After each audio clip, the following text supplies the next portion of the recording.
I pulled my hood up and kept my head down as I tossed new clothes into my cart. Practical leggings and a few long-sleeved t-shirts, sweatshirt, rain jacket. I grabbed the cheapest underwear I could find, comfortable cottons, and a few plain nude-colored bras. It was liberating to pass up the lace. Nate always wanted lace. My mind kept wandering back to him too much today.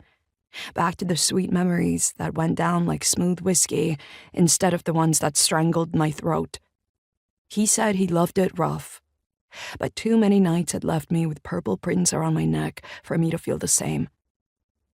When I passed a mirror in an empty corner of the ladies' department, I forced myself to look at the black and blue map he'd left on my face. The gash on my cheek, angry red and puffy, would probably take the longest to heal. Hitting a dresser would do that. I turned away and headed quickly to find the hair dye. Dozens of choices lay before me, but I had to think through what wouldn't turn out as orange as my ass, so I opted for my natural color, a dark brown, almost black, that I'd inherited from my mother. Self-checkout was so slammed, I thought about ditching my cart and bolting.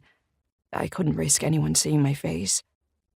I was already terrified of the trail I was leaving, terrified the handful of bills I'd swiped from his wallet at 3 o'clock this morning wouldn't get me all the way to Alaska. I couldn't let him find me. But I also couldn't stand that I was still wearing clothes he'd bought for me. Every inch of my body felt like a transaction happening 3 states away. So I waited in line and ignored the concerned checkout attendant trying to catch my eye. 15 anxiety-soaked minutes and $143.87 later, I was back on the road, debating with myself again as to whether or not I should find a rest stop to spend the night in or just keep driving until I couldn't anymore. I'd peeled out of Malibu 16 hours ago, and technically hadn't slept in 2 days, but I refused to even consider the idea of sleep until I got to Canada.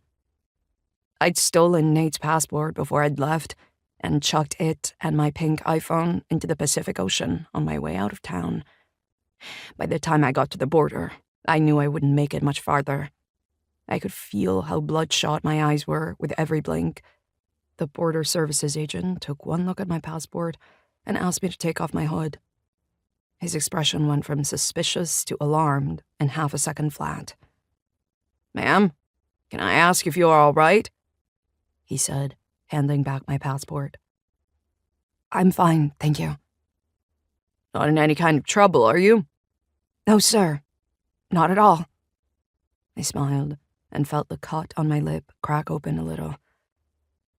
"Is there a rest stop near here?" "Yes, ma'am. One about a mile up from here, and another one about 30 minutes past that." "Thank you." He nodded. "You be safe out there, ma'am."